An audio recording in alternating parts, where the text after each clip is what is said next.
सलीना की आंखें अचानक फैल गईं, जैसे दिमाग में कोई धमाका हो गया हो। दिल में जो डर और बेचैनी अब तक छुपी हुई थी, वो एक पल में हकीकत बनकर सामने आ गई। सलीना जानती थी अगर वो चाहती है कि सच किसी को न पता चले, तो इस समय सबसे सही तरीका यही है कि अपने एक्सप्रेशन और इमोशंस को कंट्रोल करे, ताकि ऑस्कर को कुछ भी अनयूजुअल न लगे। उसे ये भी पता था कि अगर वो काम रहती, तो सिचुएशन संभाल सकती थी।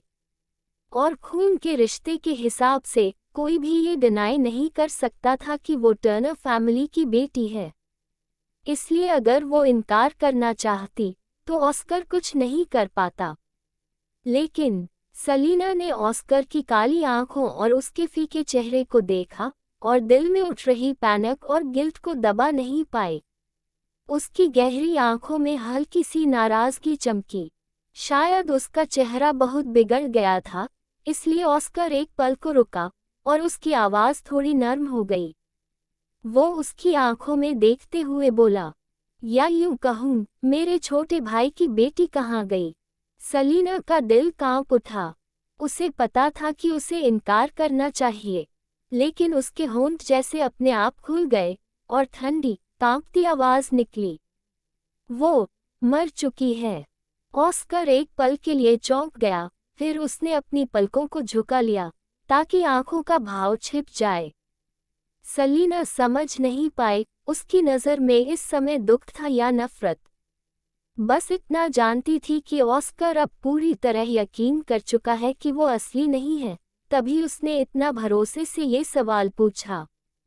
अगर वो टर्नर फैमिली की जगह लेने के लिए उससे बदला लेना चाहता, तो ये बिल्कुल नेचुरल होता। लेकिन कुछ पल की खामोशी के बाद ऑस्कर ने फिर आंखें खोलीं। उसकी आवाज़ अब भी शांत और कंपोज थी। तुम्हें ये जानकर ज़्यादा शौक नहीं हुआ कि मैं समझ गया तुम टर्नर फैमिली की असली बेटी नहीं हो? उस समय हॉल में बहुत लोग थे, फिर भी सबसे पहले उसी ने लड़की की अजीब हालत नोटिस की थी। जब उसने उसकी आंखों में देखा, तो वहाँ किसी रिश्तेदार से मिलने की एक्साइटमेंट नहीं थी, सिर्फ किसी बंधन से आज़ाद होने की राहत, और उसके साथ हल्का सा डर और बेचैनी। सलीना ने हल्का सा होंठ भींचे। शायद अपना सबसे गहरा राज खुल जाने के बाद उसने आखिरकार एंग्जाइटी छोड़ दी और फिर से वो काम और कंपोज़र पा लिया जो उसे होना चाहिए था।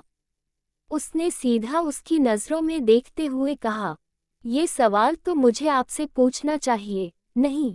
मैंने ऑस्वाल्डो के अलावा किसी को नहीं बताया कि मैं टर्नर फैमिली की असली बेटी नहीं हूँ। और ऑस्वाल्डो? सलीना एक पल रुकी, उसके ठंडे दिल में हल्की सी गर्माहट आई। वो मुझे कभी बट्रे नहीं करेगा। ऑस्कर की नज़र गहरी हो गई। इस दुनिया में सब कुछ धोखा देता है, ब्लड लाइन भी। सलीना हल्का सा मुस्कुराए और अपनी पतली कलाई की ओर देखा। अगर मैं अपनी कलाई काट दूं, तो मेरा खून और आपका खून शायद मिल जाएगा, है ना? ये ख्याल उसे अचानक आया। उसने कभी टर्नर फैमिली के साथ पैटर्निटी टेस्ट नहीं कराया था, लेकिन उसी पल उसके अंदर एक अजीब सा अर्ज उठा कि वो ये टेस्ट कराना चाहती है। वो क्या साबित करना चाहती थी, ये वो खुद भी नहीं समझ पा रही थी। बस अचानक करना चाहती थी। ऑस्कर ने देखा कि वो अनजाने में चाकू ढूंढने लगी है, तो उसकी आवाज़ नर्म हो गई। तुम जैसा सोच रही हो वैसा नहीं है। कई वजहें हैं जिनसे मुझे यकीन है कि तुम टर्नर फैमिली की बेटी नहीं हो।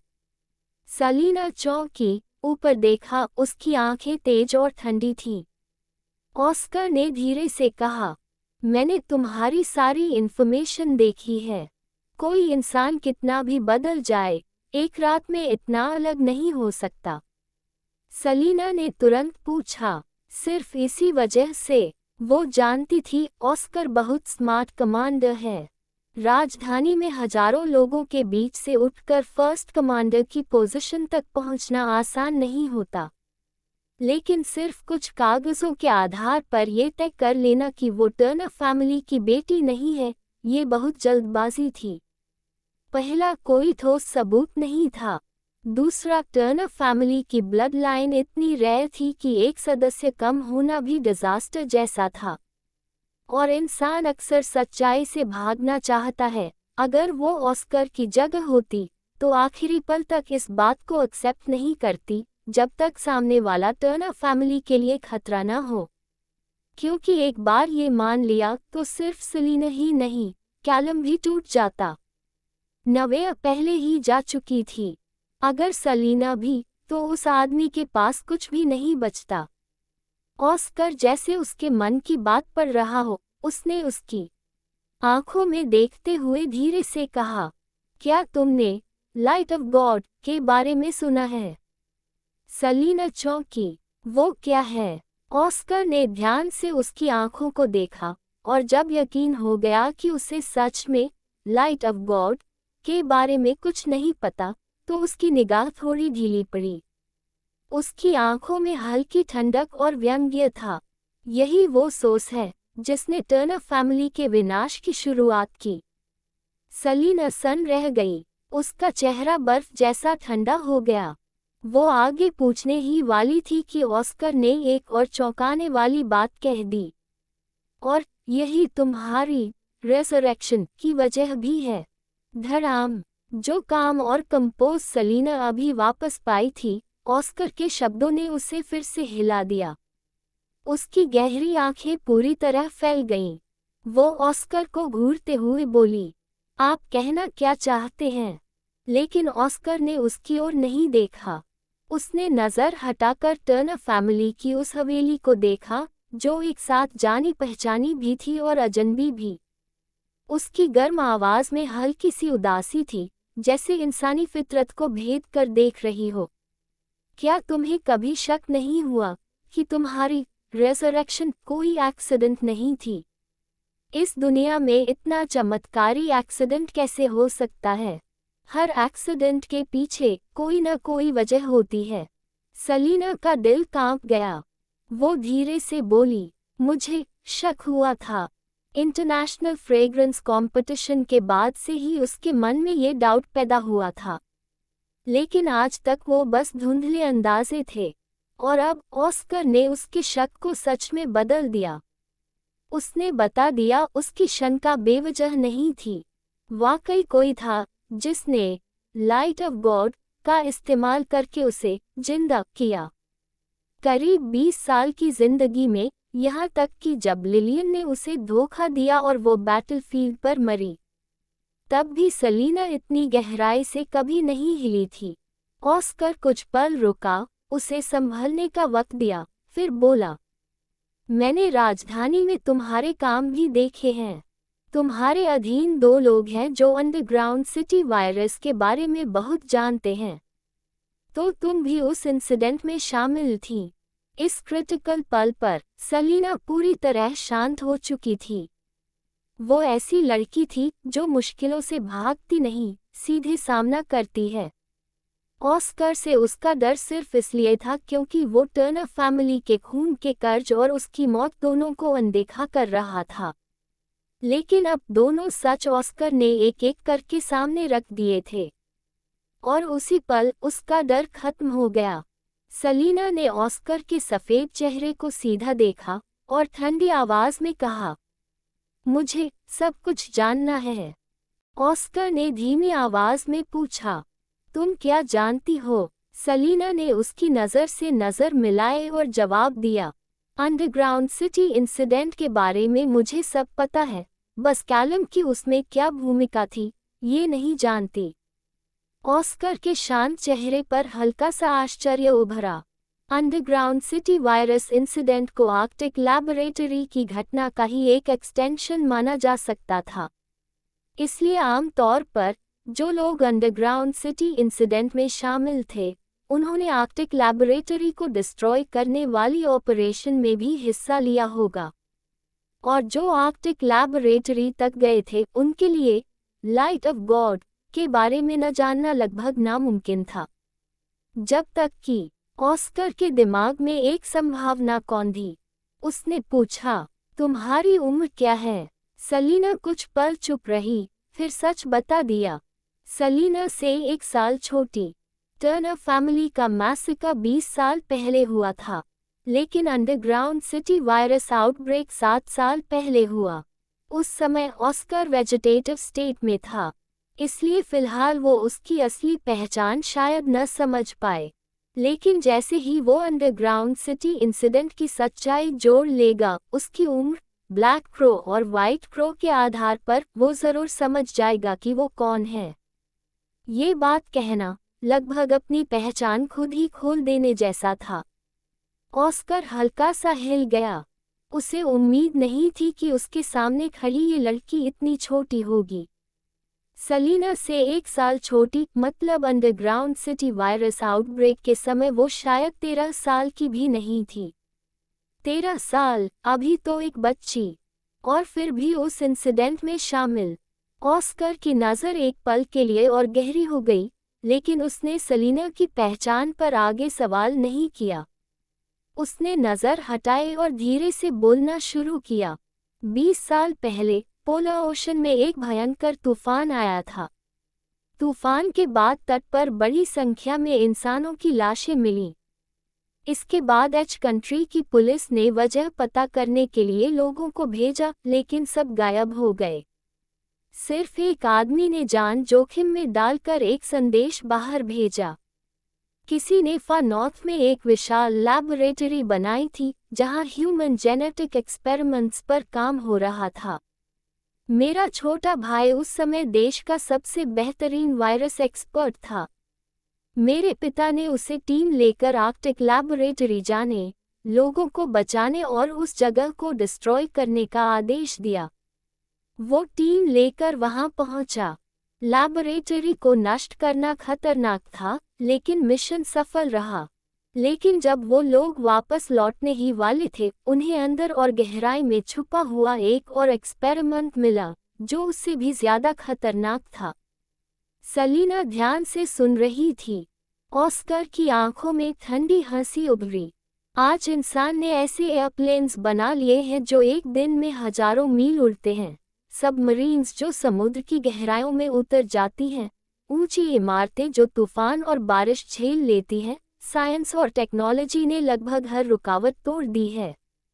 खासकर जिनके पास पावर और अथॉरिटी है, उनके लिए आसान फेम और फॉर्चून अब काफ़ी नहीं रहा। मटीरियल और स्पिरिचुअल एंजॉयमेंट से आगे वो कुछ और चाहते हैं। सलीना के दिमाग में अचानक एक डरावना ख्याल चमका, सांस जैसे अटक गई। ऑस्कर की आवाज़ और ठंडी हो गई। अमर होने की चाह, किस्मत के नियंत्रण से बाहर निकलने की चाह, ऐसी डिवाइन टेक्निक पाने की चाह जिससे मौत भी पीछे हट जाए। उन्होंने उस एक्सपेरिमेंट का नाम रखा लाइट ऑफ गॉड। सलीना ने झट से सिर उठाया। उसकी आंखें शौक से भर गईं, पूरे शरीर में सिहरन दौड़ गई।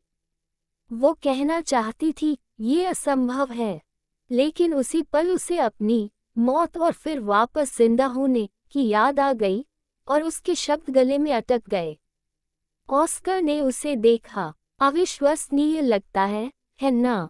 सलीना ने खुद को संभालते हुए शांत रहने की कोशिश की। इंसान को जवान रखने का राज सेल एक्टिविटी बनाए रखना होता है।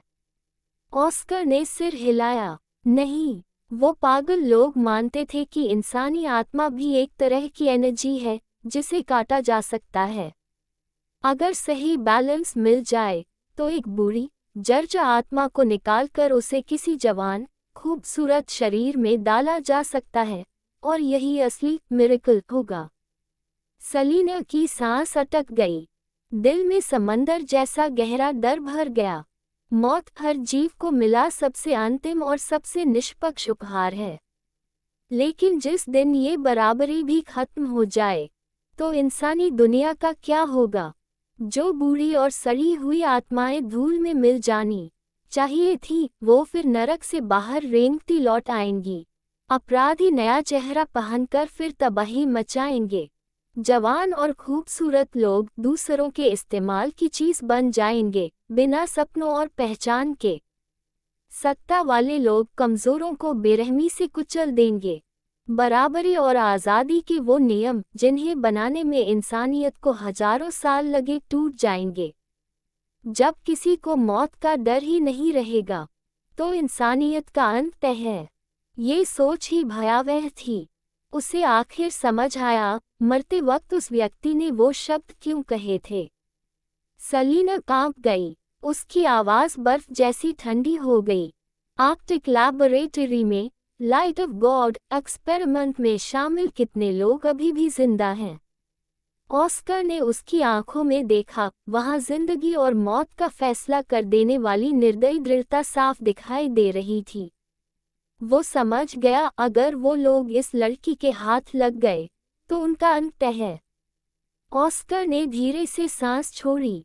खुशकिस्मती से जब मेरे छोटे भाई और उसकी टीम को वो एक्सपेरिमेंट मिला, तब लाइट ऑफ गॉड अभी पूरी तरह सफल नहीं हुआ था। जहां तक मुझे पता है, तुम ही इकलौती सफल टेस्ट सब्जेक्ट हो। जहां तक उस व्यक्ति की बात थी जिसने लाइट ऑफ गॉड का इस्तेमाल करके सलीना को नई जिंदगी दी, उसे खुद ही ढूंढना होगा। जब वो मिल जाएगा, उस समय के बाकी लोग भी अपने आप सामने आ जाएंगे। सलीना ने पलकों को झुका लिया, काफी देर तक चुप रही, फिर धीरे से बोली, थैंक यू। ऑस्कर ने उसे मुड़कर ऊपर जाते देखा और धीमे से कहा, टर्नर फैमिली पर जो त्रासदी आए, उसकी जड़ लाइट ऑफ गॉड है। अगर वो चीज कभी तुम्हारे हाथ लगे तो बिना हिचकिचाहट उसे नष्ट कर देना। आई विल, सलीना ने जवाब दिया। कमरे में जाने से पहले उसके कदम एक पल को रुके। उसी समय टर्नर फैमिली से निकलने के बाद ऑस्वाल्डो अचानक मुड़ा और हवेली की दिशा में देखने लगा। लेडी लॉरेन ने अपने बेटे की हरकत देखी और फिर से हल्की नाराजगी में बुदबुदाने लगी। हनी, हमारा बेटा शादीशुदा से सीधा सिंगल लड़का कैसे बन गया, जो अब एंगेजमेंट करने वाला है? ये फर्क काफी बड़ा था। बेंजामिन ने ऑस्वाल्डो की तरफ देखा और लापरवाही से कहा, किसने कहा था उसे इतना यूजलेस बनने को? इतना वक्त हो गया, उस टर्नर लड़की के प्रेग्नेंट होने की कोई खबर ही नहीं। अगर बच्चा होता तो ऑस्कर की चिंता ही खत्म हो जाती। लेडी लॉरेन ने गुस्सा रोकते हुए पति को डांटा, अगर हमारा बेटा सच में ऐसा करता तो शादी जल्दी हो जाती, लेकिन जब कैलम वापस आएगा, शायद वो खुद को आदमी कहने लायक भी न बचे। करीब 20 साल बीत चुके थे, फिर भी उस शख्स को कोई नहीं भूल पाया था, जिसकी मुस्कान नर्म थी और तरीके बेहद खतरनाक। लेडी लॉरेन के मन में बेचैनी रोकी नहीं रही थी। एक तरफ मुश्किल ऑस्कर और ऊपर से टर्नर फैमिली का उससे भी ज्यादा मुश्किल कैलम, दोनों से डील करने का ख्याल ही उसे परेशान कर रहा था। आजकल डॉटर इन लॉ ढूंढना वैसे ही आसान नहीं था, और वो भी तब जब वो टर्नर फैमिली की इकलौती बेटी की माँ हो। क्या उसकी जिंदगी में कभी ऐसा दिन आएगा जब उसकी बहू उसे चाय परोसेगी? लेडी लॉरेन ने भारी मन से एक लंबी सांस ली। बेंजामिन, उसने आवाज दी। ऑस्वाल्डो कुछ पल तक टर्नर फैमिली मैंशन की तरफ देखता रहा, फिर धीरे धीरे अपनी नजर हटा ली।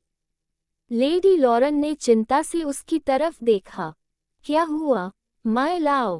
कहते हैं ना, माँ अपने बेटे को सबसे अच्छे से समझती है। लेडी लॉरेन को साफ महसूस हो रहा था कि ऑस्वाल्डो के दिल में कुछ ठीक नहीं है। ऑस्कर का घर लौटना अच्छी बात थी, लेकिन फिर भी ऑस्वाल्डो खुश नहीं लग रहा था। ऑस्वाल्डो के दिमाग में सलीना का वो रिएक्शन घूम गया जब उसने ऑस्कर को देखा था, और सलीना और टर्नर फैमिली के बीच की पुरानी खटास भी। अचानक वो मुड़ा और तेज कदमों से वापस टर्नर फैमिली मैंशन की तरफ चल पड़ा। लेडी लॉरेन के दिल में थोड़ी नाराजगी जरूर आई, लेकिन उसने ऑस्वाल्डो को रोका नहीं। आखिरकार एक माँ होने के नाते वो भी सलीना की तरफ झुकी हुई थी, और ऑस्वाल्डो भी अपनी वाइफ के मामले में अलग नहीं था। बेंजामिन ने ठंडी हंसी हंसी, कितना बेकार बेटा है। ये कहते हुए उसने लेडी लॉरेन की कमर थामी और उसे वहां से ले गया। पीछे रह गई उसकी नाराजगी और आंसुओं से भरी आंखें। टर्नर फैमिली मैंशन के अंदर सलीना के जाने के थोड़ी देर बाद ही पैट्रिक नीचे आ गया। हालांकि उसने उनकी बातचीत नहीं सुनी थी, लेकिन फिर भी वो साफ समझ पा रहा था कि सलीना और ऑस्कर दोनों का मूड ठीक नहीं है। ऑस्कर के लिए सलीना के खिलाफ कुछ बुरा सोचना बेकार था। वो कैलम की बेटी थी, उसकी इकलौती नीस। ऊपर से ऑस्कर अभी अभी घर लौटा था, जानबूझकर सलीना को निशाना बनाने की कोई वजह नहीं बनती थी। पैट्रिक आगे बढ़ा और ऑस्कर की तरफ देखा। फादर, भले ही सलीना बाहर बड़ी हुई हो, लेकिन वो दिल से अच्छी है, सलीकेदार है और टर्नर फैमिली से कोई रिजेंटमेंट नहीं रखती। वो तो हमेशा मदद करने की कोशिश करती है। ऑस्कर ने हल्की सी खांसी ली और पैट्रिक की बात का जवाब नहीं दिया। बस धीमी आवाज में पूछा, सब तैयार है? पैट्रिक ने सिर हिलाया। टॉम रेडी है, ऑस्कर ने बुदबुदाते हुए कहा। तो चलो। पैट्रिक चौंक गया। सलीना को साथ नहीं ले जा रहे? सलीना कैलम की बेटी थी। वो लोग टर्नर फैमिली के ग्रेट ग्रैंडफादर और बाकी गुजरे हुए रिश्तेदारों की कब्रों पर जा रहे थे।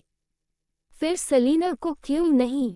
क्या ये परोक्ष रूप से उसे टर्नर फैमिली का मेंबर मानने से इनकार नहीं होगा?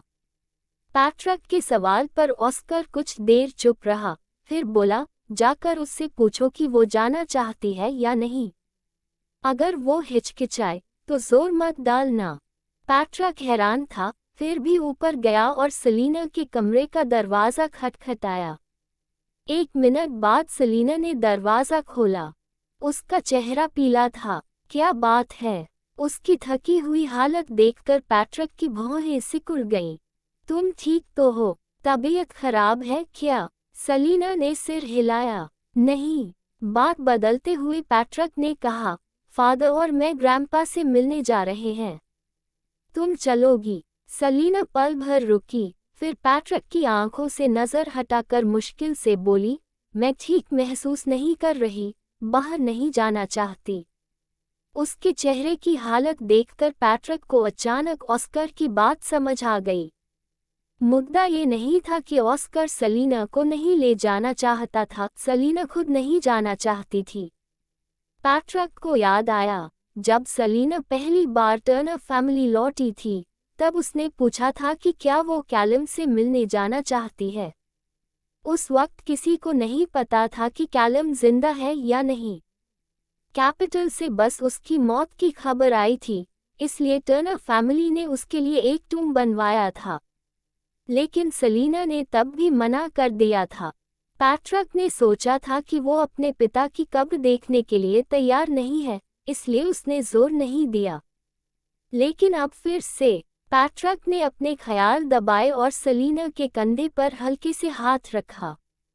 सलीना, तुम टर्नर फैमिली का हिस्सा हो। अगर कुछ परेशान कर रहा है, तो दिल में मत रखो। सलीना ने सिर झुका लिया।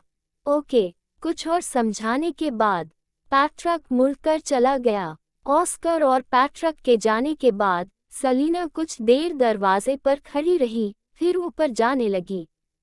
टर्नर फैमिली लैबोरेटरी के बाहर खड़े खड़े सलीना को अचानक याद आया, ब्लैक क्रो और वाइट क्रो अब यहाँ नहीं हैं। वो कैपिटल यूनिवर्सिटी के लैब में हैं। वो मुड़ी और नीचे की ओर जाने लगी, सीढ़ियाँ गिनते हुए। कुछ ही कदम चली थी कि अचानक उसकी नज़र काले लेदर शूज पर पड़ी। सलीना चौंकी और ऊपर देखा, सामने एक जाना पहचाना चेहरा था। उसने आंखें झपकाईं। तुम यहाँ कैसे? ऑस्वाल्डो ने उसका पीला चेहरा देखा और प्यार से हाथ बढ़ाकर उसे सहलाया। सलीना की पलकों में हल्की सी कपकपी हुई। अगले ही पल उस आदमी ने उसे खींचकर अपनी बाहों में भर लिया। सलीना ऑस्वाल्डो की छाती से लग गई। उसके मजबूत दिल की धड़कन सुनते हुए उसे पहली बार एक अजीब सी शांति महसूस हुई, जैसे उसका अपना दिल भी अपने आप शांत हो गया हो। सलीना ने सिर उठाया, ऑस्वाल्डो को देखा और हल्की से मुस्कुराई।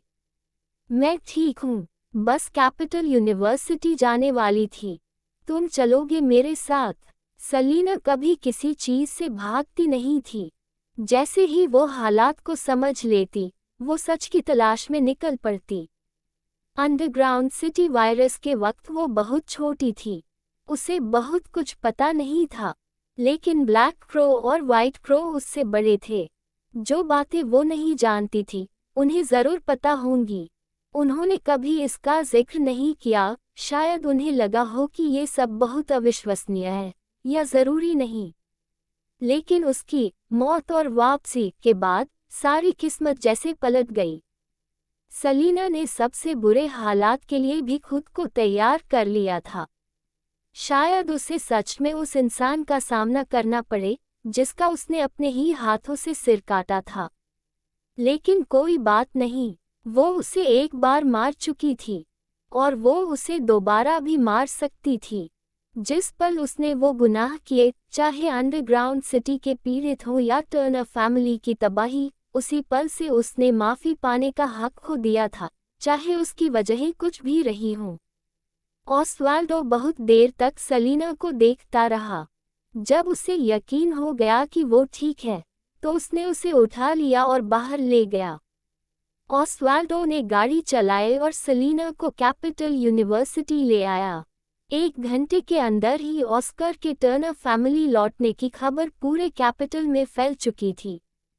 कैपिटल यूनिवर्सिटी में प्रिंसिपल चाओ और बाकी लोग भी ये सुन चुके थे। इसलिए जैसे ही सलीना अंदर दाखिल हुई, प्रिंसिपल चाओ दौड़ते हुए उसके पास आया। सलीना, तुम्हारे अंकल लौट आए हैं। क्या ये सच है? सलीना ने बूढ़े आदमी की चमकती आंखों को देखा और हल्के से मुस्कुराई। हाँ, वो लौट आए हैं, और मेरे फादर भी वापस आएंगे। प्रिंसिपल चाओ और उनके लोगों से विदा लेने के बाद ऑस्वाल्डो सलीना को लेकर लैबोरेटरी पहुंचा। हेमश उन्हें लैब के दरवाजे तक ले गया। पारदर्शी कांच के दरवाजे के उस पार 3 मेडिकल फनाटिक्स बिना रुके वैक्सीन की रिसर्च में डूबे हुए थे। सलीना की नज़र ब्लैक क्रो और वाइट क्रो पर से गुजरी और आखिर में जोआना पर जाकर ठहर गई। जोआना कैलम की सीनियर सिस्टर थी। सलीना को याद था कि प्रिंसिपल चाओ ने कहा था, जोआना पहले ऐसी नहीं थी। एच कंट्री में फर्स्ट मेडिकल पोजीशन के लिए कैलम से टक्कर लेने का हौसला रखने वाली महिला, तब वो कितनी कॉन्फिडेंट और एरोगेंट रही होगी। आखिर ऐसा क्या हुआ होगा जिसने उसे पूरी तरह बदल दिया? सलीना के मन में जिज्ञासा उठी। उसने पूछा, क्या जोआना 20 साल पहले मेरे फादर के साथ आर्कटिक लैबोरेटरी गई थी? ऑस्वाल्डो उसके पास खड़ा था, उसका कंधा थामे हुए। सवाल सुनते ही उसकी पलकों का साया झुक गया। उस ट्रिप से सिर्फ वही वापस आई थी, उसने धीमे से कहा। आर्कटिक लैबोरेटरी से जुड़ा जो भी वायरस डेटा आज एच कंट्री में मौजूद है, वो सब उसी ने वापस लाया। सलीना की पलकें हल्के से कांपीं। वो बहुत देर तक चुप रही। उन दोनों के पीछे खड़ी लेआ को ठीक से समझ नहीं आ रहा था कि सलीना और ऑस्वाल्डो किस बारे में बात कर रहे हैं, लेकिन वो ये ज़रूर महसूस कर पा रही थी कि सलीना अपने मास्टर से मिलना चाहती है। लेआ आगे बढ़ी, दरवाजे से टिककर बोली, मास्टर, मैडम सलीना आपसे मिलना चाहती हैं। जोआना माइक्रोस्कोप के नीचे डेटा देख रही थी। आवाज़ सुनते ही उसने सिर घुमाया और दरवाजे की तरफ देखा। चेहरे पर नाराज़गी साफ थी। उसने अपने सफ़ेद ग्लव्स उतारे और कमर मटकाते हुए बाहर आई। वाइट कोट में भी उसका सदक्टिव चार्म छुप नहीं पाया। जोआना ने बाहर आकर सिगरेट जलाए और सामने खड़े उस खूबसूरत यंग कपल को आधी मुंदी आंखों से देखा। अगर कोई ज़रूरी बात नहीं है, तो तुम लोग मरे। सब जानते थे रिसर्चर्स का गुस्सा तेज होता है, और काम के बीच डिस्टर्ब होना उन्हें बिल्कुल पसंद नहीं। लेआ ने डरते हुए जीभ निकाली और सलीना के पीछे छुप गई।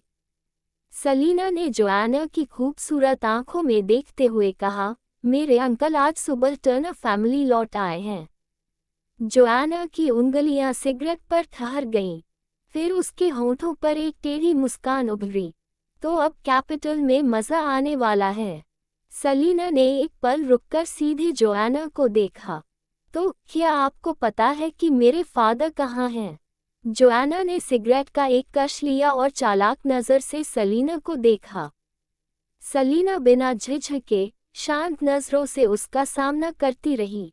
जोआना आर्कटिक लैबोरेटरी जा चुकी थी, इसका मतलब था कि वो लाइट ऑफ गॉड के वजूद के बारे में बहुत पहले से जानती थी। उसकी अजीब हालत और ब्लैक क्रो व वाइट क्रो का अचानक सामने आना, ये सब उसके आइडेंटिटी पर शक करने के लिए काफ़ी था। सलीना पूरी तरह काम रही। उसे एहसास हो रहा था कि बहुत से लोग उसका सीक्रेट जानते हैं, और उसे खुद भी इसका अंदाज़ा नहीं था। कैपिटल सच में ऐसी जगह थी जहां कोई राज छुपा नहीं रहता। जोआना ने सलीना को देखा, भौहें सिकुड़ी, जैसे गहराई से सोच रही हो। फिर बोली, मुझे नहीं पता। आर्कटिक लैबोरेटरी से लौटने के बाद मैंने उसे नहीं देखा। उसने सिगरेट की राख झाड़ी और उसी सपाट लहजे में कहा, लेकिन कहते हैं ना, डिजास्टर्स 1000 साल चलते हैं, खासकर सुपर डिजास्टर्स। तुम्हारे फादर शायद इतनी जल्दी नहीं मरेंगे। सब्र रखो, हो सकता है वो खुद वापस आ जाएं। सलीना की आंखों में अंधेरा उतर आया। इसी बीच आवाज सुनकर जूलियन बाहर आया। उसने दरवाजे के पास खड़े ऑसवाल्डो को देखा और सिर हिलाकर ग्रीटिंग दी। ऑसवाल्डो को देखते ही जूलियन की आंखों में कुछ अजीब सा चमक उठा। उसने सलीना की तरफ देखा और हल्के से मुस्कुराया। क्या बात है? सलीना ने जूलियन की आंखों में देखते हुए कहा, मुझे तुम्हें और ब्लैक क्रो को कुछ बताना है। Wait here. जूलियन अंदर गया और थोड़ी देर में ब्लैक क्रो को साथ लेकर लौटा। दोनों भाई ड्रेसिंग रूम में कपड़े बदलने चले गए। सलीना ने ऑसवाल्डो की तरफ देखा। तुम भी चलोगे मेरे साथ? ऑसवाल्डो ने नरमी से उसकी बात काटी। मुझे जोआना से कुछ बात करनी है। उसकी आवाज़ धीमी और सुकून देने वाली थी। मैं बाद में तुम्हें घर छोड़ दूंगा। सलीना ठिठक गई। वो ऑसवाल्डो को ब्लैक क्रो और वाइट क्रो से मिलवाना चाहती थी। इसका मतलब था वो धीरे धीरे अपना सीक्रेट इस आदमी के सामने खोल रही थी, लेकिन उसे उम्मीद नहीं थी कि वो मना कर देगा। ऑसवाल्डो ने उसका गोरा चेहरा देखा, झुककर उसकी आंखों और भौहों पर प्यार से किस किया। सलीना, डरने की जरूरत नहीं है। उसका दिल कांप उठा। उसने हल्की आवाज में ओके कहा और लाउंज की तरफ चल दी। ऑसवाल्डो उसकी पतली सी परछाई को दूर जाते देखता रहा। दरवाजा बंद होने के उसी पल अंदर से वाइट क्रो की नज़र उससे टकराए। रोशनी और साए के बीच दोनों आदमियों की आंखों में एक पल के लिए कुछ गहराई से हिलाने वाला भाव चमका। लाउंज का दरवाज़ा पूरी तरह बंद हो गया। जोआना सिगरेट पीते हुए और ज्यादा आराम से दरवाजे के फ्रेम से टिक गई। मुस्कुरा कर बोली, तो क्या वो लोग तुम्हें जानते हैं?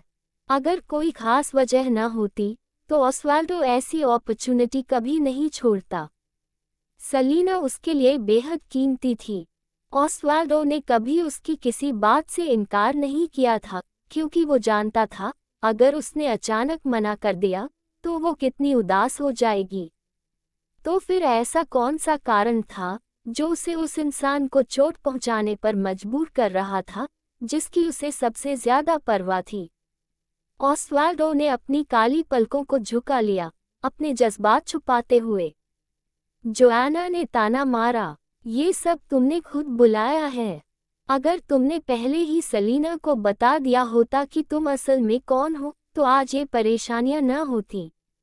ऑसवाल्डो ने ठंडे लहजे में पूछा, अंडरग्राउंड वायरस की वैक्सीन रिलीज होने में कितना वक्त है?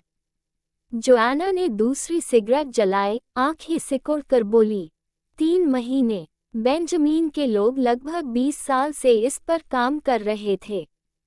ऊपर से ब्लैक क्रो और वाइट क्रो के अचानक सामने आने से रिसर्च डेटा और भी मजबूत हो गया था। अंडरग्राउंड वायरस वैक्सीन का आना अब बस वक्त की बात थी। ऑसवाल्डो कुछ नहीं बोला। उसकी नज़र अब भी लाउंज के बंद दरवाजे पर टिकी रही, बिल्कुल बेपर्दा, बिल्कुल खामोश। उधर लाउंज के अंदर सलीना अब भी ऑस्वाल्डो के इनकार में उलझी हुई थी। वो जानबूझकर उसे अपने साथ लाई थी, लेकिन आज तक उसने उसे ऑफिशियली ब्लैक क्रो और व्हाइट क्रो से नहीं मिलवाया था। ऑस्वाल्डो उसे अपने दोस्तों से मिलवा चुका था, लेकिन वो कभी उसे अपने लोगों से नहीं मिलवा पाई। सलीना को गिल्ट हो रहा था। आज वो अपने बॉयफ्रेंड को यहाँ लाई थी, ये कमी पूरी करने के लिए, लेकिन उसने मना कर दिया। क्यों? ब्लैक क्रो सामने बैठा था, पैर पर पैर चढ़ाए, उसकी खोई हुई हालत देखकर चेहरे पर खट्टा सा भाव लिए। जूलियन ने उसके लिए गर्म पानी का कप भरा, सामने रखा और नरमी से पूछा, क्या हुआ? उसकी पर्सनालिटी ऐसी थी कि अगर कोई बहुत ज़रूरी बात न हो तो वो उन्हें आसानी से डिस्टर्ब नहीं करती। सलीना को होश आया। उसने सिर उठाकर सामने खड़े दो अलग अलग अंदाज वाले भाइयों को देखा। बिना जरा भी झिझक के उसने पूछा, क्या तुम लोग लाइट ऑफ गॉड के बारे में जानते हो? ब्लैक क्रो का चेहरा अचानक सख्त हो गया, जैसे पल भर के लिए जम सा गया हो। जूलियन की आंखों में हल्की सी हैरानी चमकी। ये नाम तुम्हें कहाँ से सुनने को मिला? सलीना की शंका पक्की हो गई। उसने आंखें बंद कर ली। तो तुम लोग जानते हो, और तुमने पहले ही अंदाजा लगा लिया था कि मैं किसी और कैसे बन गई। ब्लैक क्रो की भौहें कसकर सिकुड़ गईं, लेकिन उसने कुछ नहीं कहा। जूलियन ने नरमी से कहा, कैपिटल आने से पहले मैं और ब्लैक क्रो सिर्फ लाइट ऑफ गॉड का नाम ही सुनते थे। ब्लैक क्रो ने बताया था कि तुम अंपायर से क्रीफिया आई और किसी और बन गईं। तभी मैंने तुम्हारे एक्सपीरियंस को लाइट ऑफ गॉड से जोड़कर सोचा। जब आर्कटिक लैबोरेटरी की घटना हुई थी, तब जूलियन सिर्फ 7-8 साल का था और ब्लैक क्रो 5-6 साल का। चाहे वे कितने भी इंटेलिजेंट क्यों न हों, इतनी कम उम्र में वे इतना सब नहीं जान सकते थे। सलीना के कुछ पूछने से पहले ही जूलियन ने खुद समझाना शुरू किया। मैंने सच में लाइट ऑफ गॉड के बारे में 7 साल पहले सुना, जब अंडरग्राउंड सिटी वाला इंसिडेंट खत्म हुआ। उस वक्त अंडरग्राउंड सिटी से जुड़ा सारा वायरस डेटा अलायंस के अंदर इकट्ठा किया गया था। मैंने उसे बहुत समय तक स्टडी किया और लाइट ऑफ गॉड का जिक्र बस यूं ही इत्तेफाक से मिला। लेकिन वो चीज़ इतनी अविश्वसनीय थी कि मैं उसके वजूद पर यकीन ही नहीं कर पाया, जब तक ब्लैक क्रो ने तुम्हारी सिचुएशन नहीं बताई। सलीना ने आंखें खोलीं, उनमें धुंधली सी परत छा गई। तो मुझे दूसरी जिंदगी देने के लिए लाइट ऑफ गॉड तुम लोगों ने इस्तेमाल नहीं किया? जूलियन ने बिना झिझक सिर हिलाया। नहीं, हम नहीं थे। वो जैसे समझ गया कि सलीना असल में क्या पूछना चाहती है। और स्टैनली भी नहीं। वो अंपायर में तुम्हारी हिफाजत कर रहा था। अगर वो होता तो तुम्हें ढूंढने में कभी देर नहीं करता। न ब्लैक क्रो और व्हाइट क्रो, न स्टैनली। सलीना की पलकें कांप उठीं। तो क्या वो लोग? जूलियन ने उसकी आंखों में झांककर कहा, योर हाइनेस, आप जानती हैं, ये मुमकिन नहीं है। सलीना के आसपास अगर कोई ऐसा था जिसे आखिर में लाइट ऑफ गॉड से सामना हुआ हो सकता था, तो वो जूलियन और ब्लैक क्रो ही थे। स्टैनली हमेशा उसके साथ रहा, उसे प्रोटेक्ट करता हुआ, उसकी मदद करता हुआ। एस ऑफ हार्ट्स दुनिया के सबसे एडवांस इंटेलिजेंस सिस्टम को कंट्रोल करता था, उसकी आंखें और कान बनकर। शून्य एक बेहद खतरनाक थी, सलीना के अलावा कोई उसे काबू नहीं कर सकता था। वो उसका सबसे तेज और असरदार हथियार थी, जो विरोध करने वालों को खत्म करने की जिम्मेदारी संभालती थी। जूलियन और ब्लैक क्रो दोनों मेडिकल फील्ड के टॉप फिगर्स थे। अगर सलीना के लोगों में से किसी को लाइट ऑफ गॉड तक पहुंच मिल सकती थी, तो वो निस्संदेह यही दोनों थे। और जब ये दोनों भी इनकार कर रहे थे, तो किसी और के पास उसका पहुंचना लगभग नामुमकिन था। सलीना ये सब जानती थी, लेकिन जिसे वो ढूंढ रही थी, वो मिल नहीं रहा था। और वो पूरी तरह असहाय महसूस कर रही थी। उसने अपने मन में एक एक करके सबको हटाया और आखिर पूछा, तो क्या फादर? कमरे में सन्नाटा छा गया। ब्लैक क्रो और जूलियन दोनों चुप रहे। उनकी चुप्पी ही जवाब थी। अगर उसके फादर होते तो वो जरूर उसे ढूंढने आते। वो सख्त जरूर थे, लेकिन उससे सबसे ज्यादा प्यार भी वही करते थे। अगर उन्हें पता चलता कि उसने इतना कुछ सहा, यहाँ तक कि एक बार मर भी चुकी, तो वो उसे अकेला कभी नहीं छोड़ते। सबको नकार देने के बाद सलीना ने ऊपर जलती नर्म रोशनी की तरफ देखा और बुदबुदाई, तो वो इंसान है कौन? कोई जवाब नहीं आया। लाउंज में बेचैन कर देने वाली खामोशी फैल गई। आखिर सलीना ने हार मान ली। ब्लैक क्रो और जूलियन उस पर वफादार थे, वो उससे झूठ नहीं बोलते। सच में उन्हें नहीं पता था कि वो शख्स कौन है। अजीब भी नहीं था, दूसरी जिंदगी तो सलीना को मिली थी। अगर उसे ही नहीं पता, तो रिसर्च में डूबे रहने वाले ब्लैक क्रो और जूलियन कैसे जानते? सलीना उठी और बाहर जाने को मुड़ी।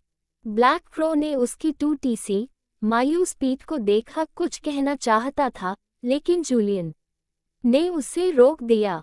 जूलियन ने सिर हिलाकर कहा, उसे जाने दो। ब्लैक क्रो ने होठों तक आए शब्द निगल लिए। जूलियन दरवाजे से बाहर जाती सलीना को देखता रहा, और उसे कुछ देर पहले देखा वो आदमी ऑस्वाल्डो याद आ गया। सलीना के जाते ही उसने पूछा, वो आदमी उसका बॉयफ्रेंड है? ब्लैक क्रो ने अजीब नज़र से देखा। अगर बॉयफ्रेंड नहीं होता, तो क्या तुम्हें लगता है वो किसी और आदमी को इतना पास आने देती? जूलियन ने नज़र झुका ली। काफी देर तक चुप रहा। ब्लैक क्रो को कुछ गड़बड़ लगा। उसमें कोई प्रॉब्लम है? कुछ पल बाद जूलियन ने सिर हिलाया। बाद में बात करेंगे। फिर वो चला गया। कैपिटल और फेडरेशन दोनों जगह सलीना के सामने पहले से ही बहुत कुछ था। अंडरग्राउंड सिटी वाला मामला, डिवाइन लव की उलझन, वो पहले ही दबाव में थी। उसे ऐसी बातें बताना बेहतर नहीं था जिनकी उसे अभी जरूरत नहीं। ब्लैक क्रो ने जूलियन को जाते हुए अजीब नज़र से देखा, फिर उस आदमी के बारे में सोचा जिससे वो मिला था, और अनजाने में जूलियन की सोच से सहमत हो गया। सलीना लाउंज से बाहर आई तो देखा ऑस्वाल्डो दरवाजे के बाहर उसका इंतजार कर रहा था। उसने हल्की मुस्कान के साथ कहा, चलो वापस चलते हैं। ऑस्वाल्डो ने कुछ पल उसे ध्यान से देखा, पक्का कर लिया कि लड़की सिर्फ उदास है, उससे ज्यादा कुछ नहीं। फिर उसे लेकर टर्नर फैमिली वापस आ गया। ऑस्कर और पैट्रिक अभी लौटे नहीं थे। ऑस्वाल्डो उसके साथ रुका, उसके साथ लंच किया, और तब तक वहीं रहा जब तक सलीना ऊपर जाकर नैप लेने नहीं चली गई। उसके बाद ही वो टर्नर फैमिली से निकला। उस दोपहर सलीना अपने कमरे में ही सोती रही। शाम होते होते ऑस्कर और पैट्रिक वापस लौट आए। पैट्रिक को पता चला कि आज ऑस्वाल्डो सलीना के साथ कैपिटल यूनिवर्सिटी गया था, लेकिन उसने कुछ नहीं कहा। तबीयत ठीक न हो तो गर्लफ्रेंड को बॉयफ्रेंड का साथ चाहिए, ये स्वाभाविक था। ऑस्कर ने भी कुछ नहीं कहा, बस पैट्रिक से कहा कि उसे उसके कमरे तक छोड़ आए। पैट्रिक जब अपने फादर को कमरे में छोड़कर बाहर निकला तो उसने सलीना की तरफ देखा, लेकिन सलीना के कमरे के बाहर पहरा दे रही लेयर ने बताया वो सो रही है। कैपिटल यूनिवर्सिटी से लौटने के बाद से ही सो रही है। पैट्रिक को लगा इसका रिश्ता उसके फादर से हो सकता है, लेकिन वो उनसे कुछ उगलवा नहीं सकता था। उसने लेयर से कहा, ध्यान रखना उसका, कुछ भी गड़बड़ लगे तो मुझे तुरंत बताना। लेयर ने सिर हिलाया। सलीना शाम तक सोती रही। फिर लेयर ने आकर जगाया।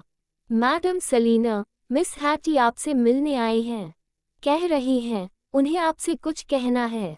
सलीना उठी, खिड़की के बाहर गहराता अंधेरा देखा और हाथ से अपना माथा हल्के से सहलाया। सलीना उठी, बाथरूम जाकर चेहरे पर पानी डाला, फिर नीचे हैटी से मिलने चली गई। इस वक्त तक काफी देर हो चुकी थी। टर्नर फैमिली मैंशन एक गहरी, बोल न पाने वाली खामोशी में डूबा।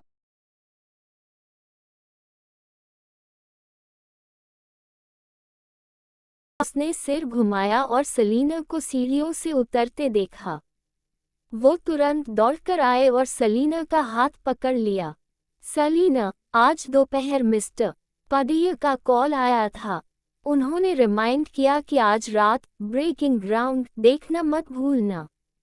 सेलिना एक पल के लिए चौंकी, फिर उसे याद आया, शेड्यूल के मुताबिक ब्रेकिंग ग्राउंड अब अपने एंड के करीब पहुंच चुका था। वो हाल के दिनों में इतनी बिजी रही थी कि आगे क्या चल रहा है इस पर ध्यान ही नहीं दे पाई थी। उसे ये भी नहीं पता था कि ऑडियंस का रिस्पॉन्स कैसा है। हैटी के साथ सोफा पर बैठते हुए सेलिना ने टीवी शुरू होने से पहले फोन निकाला और वेबो खोलकर ब्रेकिंग ग्राउंड को लेकर चल रही पब्लिक ओपिनियन देखने लगी। प्रीमियर के बाद से ही ब्रेकिंग ग्राउंड लगातार रैंकिंग्स पर छाया हुआ था। हर दिन नए टॉपिक्स ट्रेंड कर रहे थे। सेलिना ने कमेंट्स खोले, ज्यादातर लंबी लंबी रिव्यूज से भरे हुए थे। कुछ पढ़ने के बाद ही सेलिना समझ गई कि मिस्टर पदिया ने आज खास तौर पर कॉल क्यों किया था। ब्रेकिंग ग्राउंड की कहानी अब क्लाइमैक्स में घुसने वाली थी। आज का एपिसोड सबसे बड़ा टर्निंग पॉइंट था। क्रू को शायद डर था कि नेटिजन्स का गुस्सा फूट पड़ेगा और इसलिए वो चाह रहे थे कि असली कल्प्रिट यानी सेलिना सामने आकर सारी हीट खुद झेले। सेलिना ने हल्की सी कड़वी मुस्कान दी, रिमोट रख दिया और हैटी के पास बैठकर टीवी पर ध्यान लगाने लगी। दूसरी मंजिल पर सीढ़ियों के पास ऑस्कर अपनी व्हीलचेयर पर बैठा था। उसकी नज़र नीचे बैठी रिडल फैमिली की दोनों बहनों पर थी, जो टीवी में पूरी तरह डूबी हुई थीं। उसकी निगाहें सेलिना पर टिक गईं। वो उसका चेहरा देखता रहा, लगभग नवे की कार्बन कॉपी। उसके चेहरे पर एक ऐसा भाव था जिसे समझ पाना मुश्किल था। एक बात थी जो उसने अब तक सेलिना को नहीं बताई थी। लाइट ऑफ गॉड एक्सपेरिमेंट के सक्सेसफुल होने के लिए एक बहुत बड़ा प्रीरिक्विजिट था। जिन दो लोगों की सोल्स एक्सचेंज होती है, उन दोनों का जिंदा होना जरूरी है। आखिर कोई भी चीज कितनी भी रहस्यमयी क्यों न हो, मरे हुए को वापस नहीं ला सकती। और उससे मिली जानकारी के मुताबिक उस एंगेजमेंट बैंक्वेट के बाद सेलिना का पर्सनालिटी अचानक बदल गया था। उसी बैंक्वेट में वो बुरी तरह जख्मी हुई थी, बहुत ज्यादा खून बहा था, शायद मौत के करीब तक पहुंच गई थी। अब बस ये देखना बाकी था कि क्या ये लड़की भी उसी हालत से गुजरी थी। अगर ऐसा था तो कैलम तक पहुंचने का दिन अब ज्यादा दूर नहीं था। आखिरकार ऑस्कर ने सेलिना की तरफ आखिरी नजर डाली और चुपचाप व्हीलचेयर घुमाकर वहां से चला गया। नीचे ठीक 8 बजे ब्रेकिंग ग्राउंड शुरू हुआ। हालांकि सेलिना कहानी जानती थी, फिर भी जब उसने वो सारे सीन्स अपनी आंखों के सामने अनफोल्ड होते देखे तो उसका दिल भर आया। मानना पड़ेगा, क्रीफिया वाली सेलिना वाकई एक बेहद टैलेंटेड लड़की थी। जैसे जैसे कहानी एंड की तरफ बढ़ी, ऑलमोस्ट सारे व्यूअर शांत हो गए। लोग बिना शोर किए बस प्यार और चर्चा के साथ एपिसोड देख रहे थे। यहाँ तक कि नए एपिसोड की मांग करने वाली आवाजें भी आज अनयूजुअली शांत थीं। ये रात बहुत शांत थी। एच कंट्री के अनगिनत घरों में रिडल सिस्टर्स की तरह ही लोगों ने समय पर टीवी ऑन किया, एक्साइटेड दिलों के साथ स्नैक्स निकाले और अपने हालिया फेवरेट शो ब्रेकिंग ग्राउंड को देखने बैठ गए। छोटे से कस्बे में फंसे बच्चे हर दिन उम्मीद के साथ जी रहे थे, बाहर निकलने का रास्ता ढूंढते हुए। फीबी धीरे धीरे बड़ी हो रही थी, शुरुआती बेरंग खामोशी से निकलकर अब ज्यादा ओबीडियंट, ज्यादा समझदार और उतनी ही ज्यादा दिल तोड़ने वाली। हर दिन से थी उसका हाथ पकड़कर उसे जंगल के रास्तों से ले जाता, जंगली घास से उसके लिए सुंदर बैम्बू ड्रैगन फ्लाइज बनाता, पेड़ों से जंगली फल तोड़ता और पानी से मछलियां पकड़ता।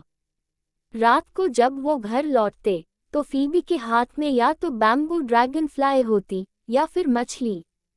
दोनों ने साथ मिलकर कितने ही रास्ते तय किए, पूरे कस्बे को पार कर लिया। फिर एक एक करके लोग मरने लगे। फिर फीबी के फादर बुरी तरह बीमार पड़ गए। कोई डॉक्टर नहीं मिला। हर दिन उनके मरने का डर और करीब आता गया। सेथी ने फीबी की डरी हुई, उलझी आंखों को देखा। उसने झुककर उसके सिर पर हाथ रखा। फीबी, मैं तुम्हें यहाँ से जरूर बाहर ले जाऊंगा। फीबी ने ऊपर देखा। अब वो मौत का मतलब समझने लगी थी, क्योंकि कस्बे में मरने वालों की तादाद रोज बढ़ रही थी, जाने पहचाने और अजनबी सब। सेथी उसके सामने स्क्वाट होकर बैठा। उसकी आंखों में देखा, जेब से वो ड्राइंग निकाली जो उसने उसे दी थी, और मुस्कुराया। देखो फीबी, बैम्बू शूट निकल चुका है। जल्दी ही ब्रेकिंग ग्राउंड होगा। फीबी की गहरी काली आंखों में वो छोटा सा बैम्बू शूट चमका। उसने जोर से सिर हिलाया। जब बैम्बू शूट जमीन फाड़ कर निकलेगा, डैड ठीक हो जाएंगे। सेथी उस उम्मीद से भरे बच्चे को घर छोड़ आया। लेकिन फीबी की नजरों से दूर एक कोने में वो मजबूत, हैंडसम लड़का अकेले ऊंची कंक्रीट वॉल पर चढ़ गया। दीवार पर स्क्वाट होकर बैठा, उसके पीछे था उजड़ा हुआ, सन्नाटे में डूबा कस्बा, और सामने था आजादी की तरफ जाता हुआ स्वर्ग। रात की हवा में अचानक एक लड़की के रोने की आवाज गूंजी। सेथी ने पलटकर देखा। एक लड़की, चेहरा सफेद, खुद को बाहों में समेटे हुए, बुरी तरह रो रही थी। उसके रोने में डर और निराशा घुली हुई थी। हम सब मर जाएंगे ना। फीबी के बैम्बू शूट्स कभी ब्रेकिंग ग्राउंड नहीं करेंगे, सब मर जाएंगे सब। सेथी धीरे धीरे उसके पास पहुंचा और उसे गले लगा लिया। नहीं, मैं तुम सबको जिंदा रखूंगा। लड़की ने आंसुओं से भरा चेहरा पोंछा। आंसू लगभग उसके चेहरे को डुबो चुके थे।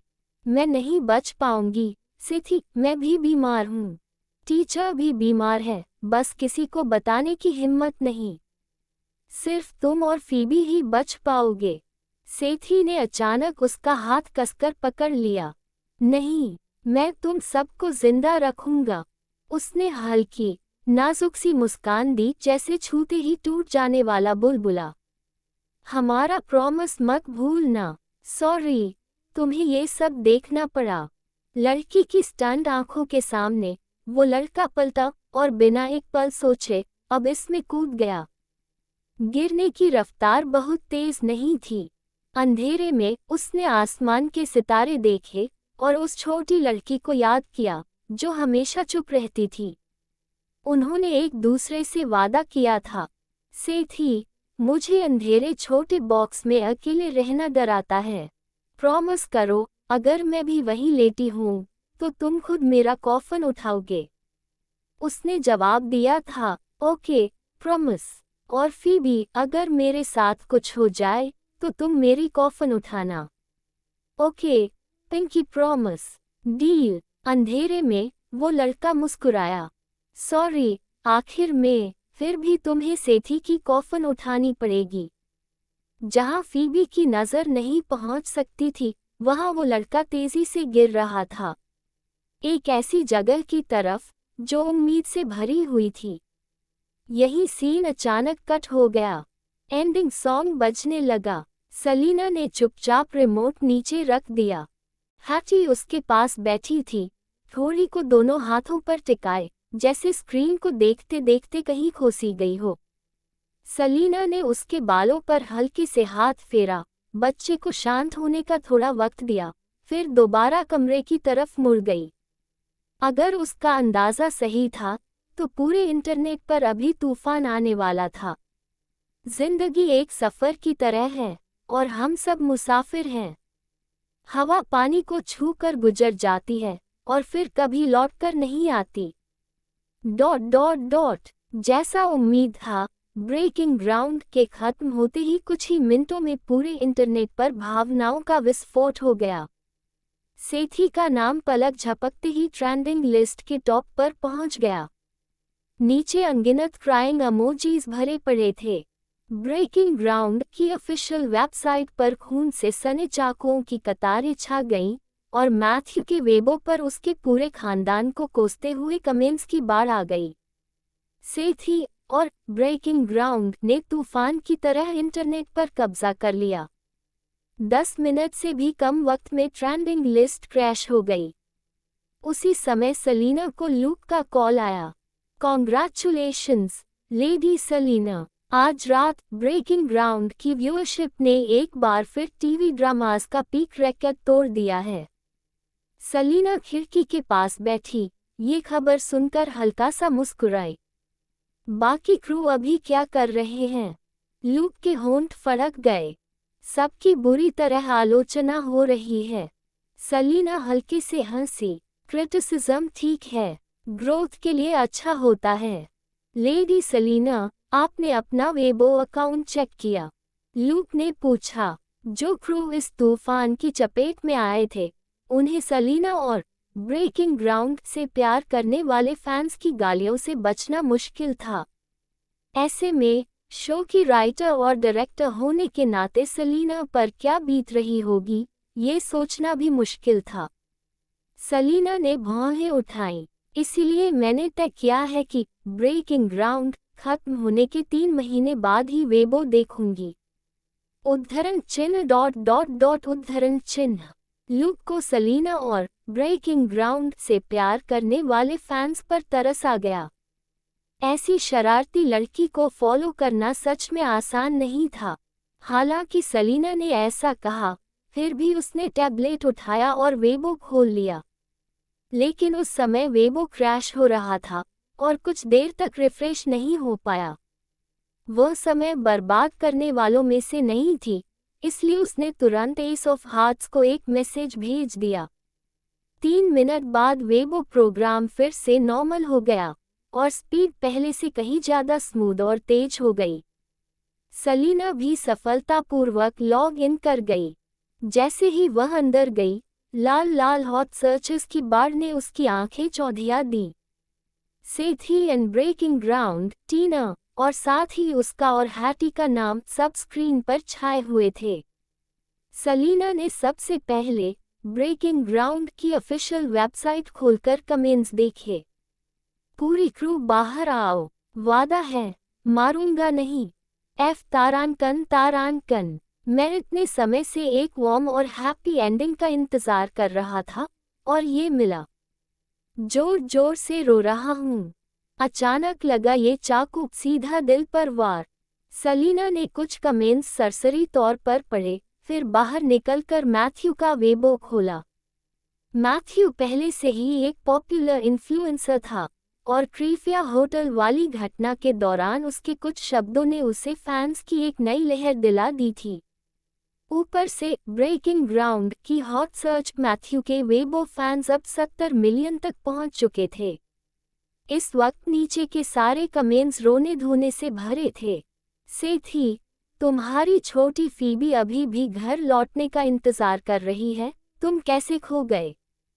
मैथ्यू, बाहर आओ, वादा है, तुम पर चाकू नहीं फेंकेंगे। आहा, मैं तो फीबी के बड़े होने के बाद उसकी स्वीट लव स्टोरी का इंतजार कर रही थी और ये क्या हो गया? यही था, सेथी, जो फीबी हमेशा तुम्हारे साथ रही और तुम्हारा इंतजार करती रही, उसे छोड़कर कैसे चले गए?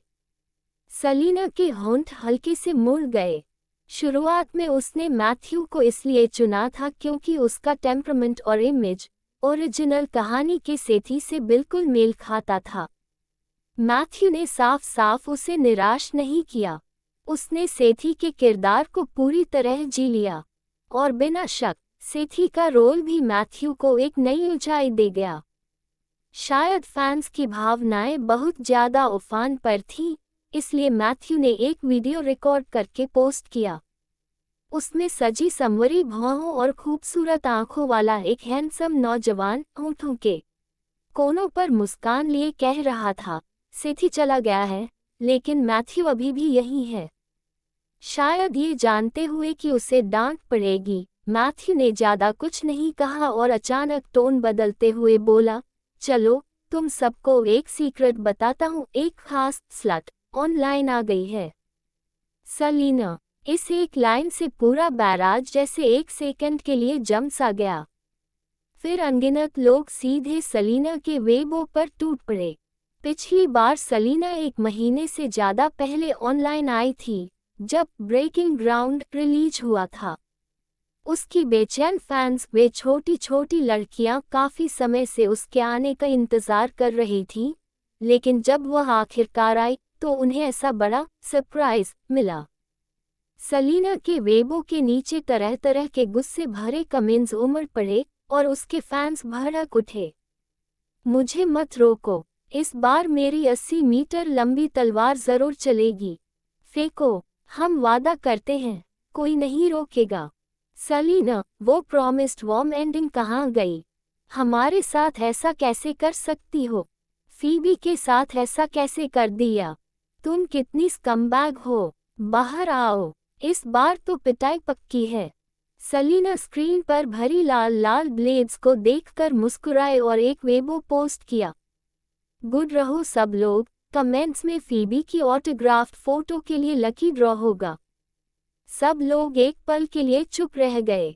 किसी की हिम्मत नहीं हुई कि सलीना को गाली दे, इसलिए वे दूसरे लोगों के वेबो पर जाकर गुस्सा निकालने लगे। उनमें टीना का वेबो भी था, जिसने स्क्रिप्ट में सपोर्टिंग रोल निभाया था।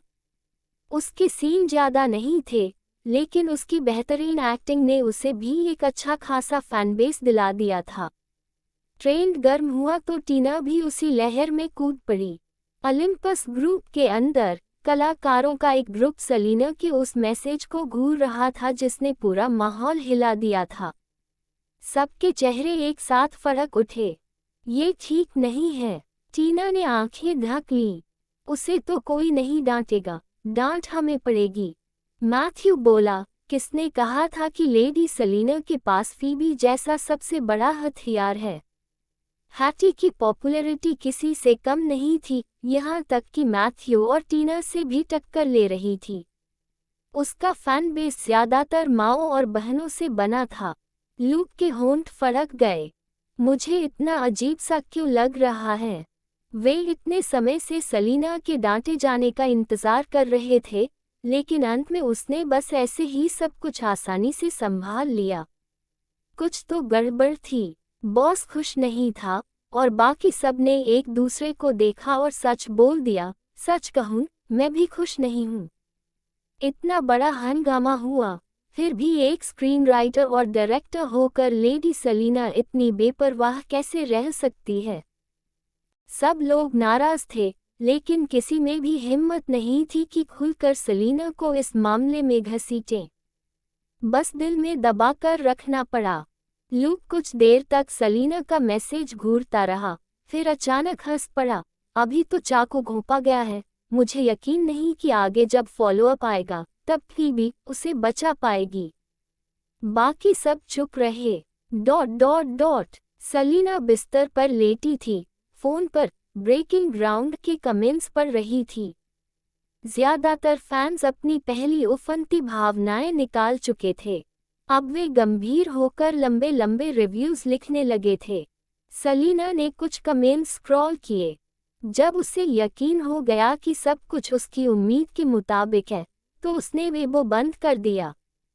उसने सिर घुमाकर खिड़की के बाहर फैली रात को देखा। वह फोन रखने ही वाली थी कि अचानक स्क्रीन वाइब्रेट हुई। उसने नीचे देखा। ऑस्वाल्डो का मैसेज था, सिर्फ एक लाइन, मेरे आने का इंतजार करना, मैं तुम्हें लेने आ रहा हूँ। सलीना हल्के से मुस्कुराई, फोन हाथ में लेकर दरवाजे से बाहर निकल गई, और तभी सामने पैट्रिक खड़ा मिला। पैट्रिक ने कुछ पल उसे गौर से देखा। जब उसे यकीन हो गया कि लड़की का मूड पहले से बेहतर है, तो उसने नरमी से पूछा, टॉम कह रहा था तुम पूरी दोपहर सोती रही और डिनर भी नहीं किया। बुलवा दून खाना। सलीना ने सिर हिलाया, नो नीड। थोड़ा रुककर उसने जोड़ा, वो मुझे लेने आ रहे हैं। हाल में जो कुछ हो रहा है, शायद मैं यहाँ कम ही आ पाऊँ। ऑस्कर द्वारा उसकी पहचान उजागर होने के बाद सेलिना और भी कम टर्नर फैमिली में रहना चाहती थी। भले ही ऑस्कर अभी उसकी असली पहचान नहीं जानता, पर एक दिन जान ही जाएगा। और तब टर्नर फैमिली शायद उसे जिंदा नहीं छोड़ेगी। पैट्रिक की भौहें सिकुड़ गईं। कुछ देर चुप रहकर उसने सेलिना की आंखों में देखा। सेलिना, फादर ने तुमसे क्या कहा? सेलिना ने हल्के से सिर हिलाया। उसकी आवाज पूरी तरह सामान्य थी, अंकल की वजह से नहीं। बस लैब अब सबसे क्रिटिकल स्टेज पर है, मुझे खुद देखना होगा।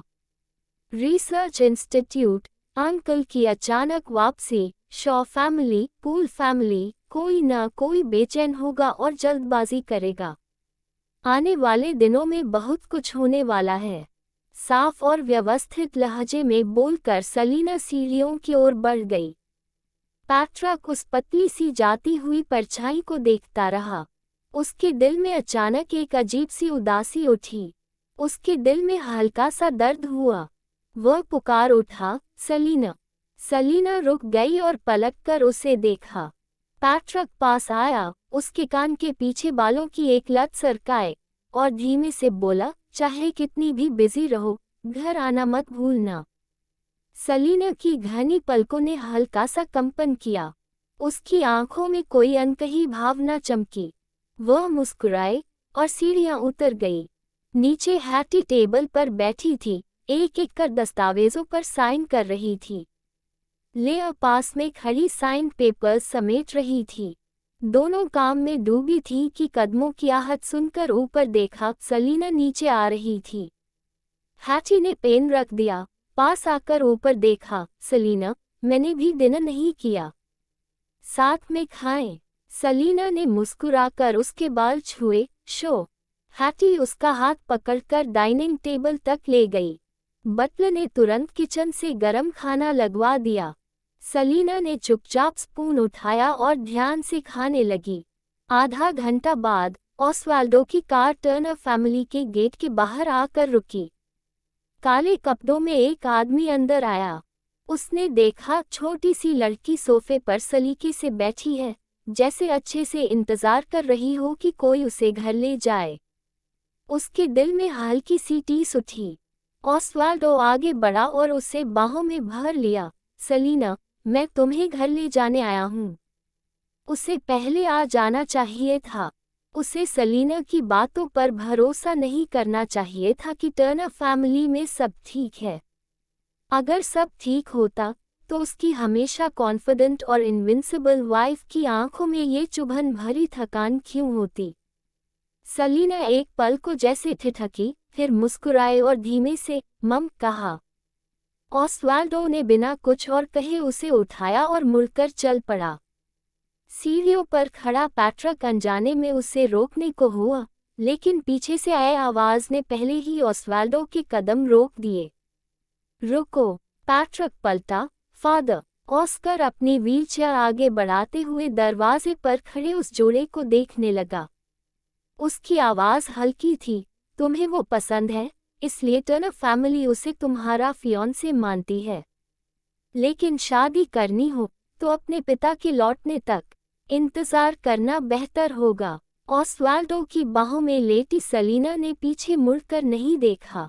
बस रात की हवा में उसकी हल्की सी आवाज तैर गई। मुझे पता है। ऑस्वाल्डो ने सेलिना को और कसकर थाम लिया। उसकी पलकें झुकी, चेहरा बिल्कुल निर्विकार, और वह बाहर निकल गया। हैटी ने देखा कि सेलिना जा रही है। उसने तुरंत अपना बैग उठाया और उनके पीछे भागी। वो टर्नर फैमिली में सिर्फ इसलिए आई थी क्योंकि सेलिना उसकी बहन थी। अब जब सेलिना चली गई और वह खुद टर्नर फैमिली की बेटी भी नहीं थी, तो रुकने की कोई वजह नहीं बची। रिडल सिस्टर्स को एक एक कर जाते देख ले को साफ लगा कुछ ठीक नहीं है। उसने सीढ़ियों पर खड़े टर्नर फैमिली के पिता पुत्र की ओर गंभीर नजर डाली, फिर बिना कुछ कहे सेलिना के पीछे चली गई। उनके जाने के बाद पहले से ठंडी टर्नर फैमिली की हवेली और भी ठंडी लगने लगी। पैट्रिक ने ऑस्कर की ओर देखा। फादर, आपने सेलिना से क्या कहा? ऑस्कर ने उसी दिशा में देखा जहां सलीना गई थी। उसके चेहरे पर न ठंडक साफ थी, न नरमी, बस एक अजीब सा मिश्रण। वो उस आदमी के साथ ज्यादा खुश रहेगी। उन्हें सलीना की असली समस्या नहीं पता थी, लेकिन इतना साफ था कि टर्नर फैमिली की इस हवेली में रहकर वह खुश नहीं थी। उन्हें याद आया कैसे सलीना ने टर्नर फैमिली को सब कुछ वापस दिलाने के लिए अपनी पूरी ताकत लगा दी थी। ऑस्कर की नज़र झुक गई। उसकी आंखों की गहराई में एक ठंडी चमक कौंधी। पैट्रिक को याद आया जब सलीना ने ऑस्वाल्डो को देखा था, तब उसके चेहरे पर कैसी राहत थी। उसने चुपचाप अपने विरोध को निगल लिया। ऑस्वाल्डो ने सलीना को बाहों में लिए टर्नर फैमिली से बाहर कदम रखा और उसे पैसेंजर सीट पर बैठाया। सलीना चुपचाप उसे देखती रही, वो कितनी सहजता से उसका सीट बेल्ट लगा रहा था। उसका चेहरा बेहद पास था, मुलायम त्वचा, कौए के पंखों जैसी काली पलकें, तीखे नैन नक्श और गहरी खींच लेने वाली आंखें। वो इतना करीब था कि सलीना उसकी ठंडी सी परिचित खुशबू साफ महसूस कर सकती थी। उसकी सांसों में सिर्फ एक मर्दाना गर्माहट थी, जिसने सलीना का दिल बेकाबू कर दिया। वह खुद को रोक नहीं पाई, बस उसे देखती रह गई।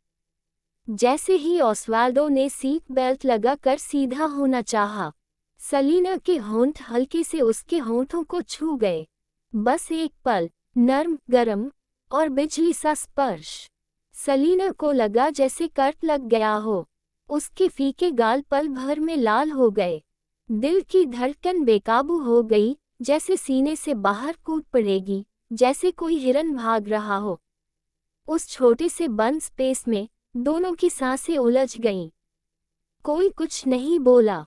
कुछ पलों के लिए बस दिलों की तेज धड़कनें ही सुनाई दे रही थीं। पीछे की सीट से हल्की सी आहट आई और उस अनकहे सन्नाटे को अचानक तोड़ दिया। हैटी अपना बैकपैक पीठ पर टांगे पीछे की सीट पर चढ़ाए। सलीना ने तुरंत नजरें हटा लीं। उसने हिम्मत ही नहीं की कि उस आदमी की आंखों में दोबारा देखे। हल्का सा खांसते हुए बोली, चलते हैं, घर चलते हैं। ऑस्वाल्डो ने उस लाल होते चेहरे वाली लड़की को देखा। उसकी आंखों में एक हल्की सी गर्माहट चमकी। वह शांत भाव से ड्राइवर सीट पर वापस बैठा और कार स्टार्ट कर दी। हैटी ने बैग नीचे रखा और सलीना की ओर देखा। उसे लगा सलीना का एक्सप्रेशन कुछ अजीब सा है। उसने चिंता से पूछा, सलीना, क्या हुआ? कुछ नहीं, सलीना ने फिर हल्का सा खांसते हुए कहा। हैटी, घर जाकर जल्दी सो जाना, कल सुबह तुम्हें पढ़ाई करनी है। आई नो, सलीना, हैटी ने आज्ञाकारी होकर सिर हिलाया। उसी समय बैक्स्टर फैमिली की हवेली में कॉन्स्टेंस कंप्यूटर के सामने बैठी थी। उसकी आंखें टिमटिमाती स्क्रीन पर जमी थीं। चेहरे पर एक अजीब सी उलझन थी, जैसे भीतर कोई संघर्ष चल रहा हो, हिचकिचाहट भी और कहीं न कहीं हल्का सा असंतोष भी। दरवाजा खुला। नेवे अंदर आए और फाइलों का एक ढेर मेज पर रखते हुए बोली, कॉन्स्टेंस, ये 717 से जो मटेरियल्स लाई थी, मैंने टेबल पर रख दिए। कोई जवाब नहीं। नेवे ने ऊपर देखा। कॉन्स्टेंस भौहें चढ़ाए बैठी थी, जैसे किसी मुश्किल में फंस गई हो। वह तुरंत चिंतित होकर बोली, कॉन्स्टेंस, क्या हुआ? एक पल चुप रहने के बाद कॉन्स्टेंस का चेहरा अचानक सख्त हो गया। क्या उस सलीना ने फिर तुम्हें तंग किया? कॉन्स्टेंस कुछ बोलती उससे पहले ही नेवे गुस्से में बोल पड़ी, टर्नर फैमिली से लौटने के बाद से तुम चुप हो। उस औरत ने जरूर कुछ घटिया हरकत की होगी। ये हद हो गई है। लेकिन कॉन्स्टेंस जैसे उसकी बात सुन ही नहीं रही थी। उसने नजरें झुकाए सहज स्वर में पूछा, पिछली बार जब तुमने टीचर को कॉल किया था, क्या तुमने सेक्रेड पर्ल के बारे में बताया था? एच कंट्री लौटने के बाद ही उसे पता चला था कि रिसर्च इंस्टीट्यूट में ऐसी एक पर्ल पर रिसर्च चल रही है। नहीं, नेवे हल्की मुस्कान के साथ बोली, कॉन्स्टेंस, डोंट वरी। मुझे पता है क्या इम्पोर्टेंट है। तुम एच कंट्री की हो, अपने देश को कैसे बट्रे कर सकती हो? जब तक तुम कुछ नहीं कहोगी, मैं भी नहीं कहूंगी। 717 में किसी को भी एच कंट्री में मौजूद सेक्रेट पर्ल के बारे में पता नहीं चलेगा। ये बात असल में रिसर्च इंस्टीट्यूट का सीक्रेट थी, लेकिन कॉन्स्टेंस की खास पहचान डिएगो की पोती, शॉ फैमिली और इंस्टीट्यूट के हाई लेवल लोगों ने उसे अपने पक्ष में करने के लिए ये खबर दी थी। जब कॉन्स्टेंस को पहली बार एच कंट्री में सेक्रेट पर्ल होने की बात पता चली, तो वह सच में चौंक गई थी। उसे कभी उम्मीद नहीं थी कि एच कंट्री को ऐसी चीज हासिल करने का मौका मिलेगा जिसकी ख्वाहिश लगभग हर देश रखता है। लेकिन उससे भी ज्यादा हैरानी उसे इस बात पर हुई कि इंस्टीट्यूट का एक मैकेनिक उस सेक्रेट पर्ल को मैनिपुलेट कर पा रहा था। उसे लगा इसमें जरूर कुछ छुपा हुआ है। जहां तक वह जानती थी, सेक्रेट पर्ल को उसके असली मालिक के अलावा कोई छू भी नहीं सकता था। उसके टीचर्स, यहाँ तक कि कई डीन्स भी उसे कंट्रोल नहीं कर पाए थे। फिर भी ये सच था कि सेक्रेट पर्ल वाकई लॉक की गई थी। कॉन्स्टेंस ने इसे बस डायना की किस्मत समझ लिया, जैसे अंधी बिल्ली को मरा हुआ चूहा मिल जाए। शुरुआत में जब उसे एच कंट्री में सेक्रेट पर्ल होने की बात पता चली, तो उसने तय किया था कि वह इसे सीक्रेट रखेगी। आखिर ये उसका अपना देश था। लेकिन अब ऑस्वाल्डो की सेलिना से एंगेजमेंट की खबर याद आते ही उसकी आंखें गहरी हो गईं। उसकी चुप्पी देखकर नेवे को लगा कि वह परेशान है।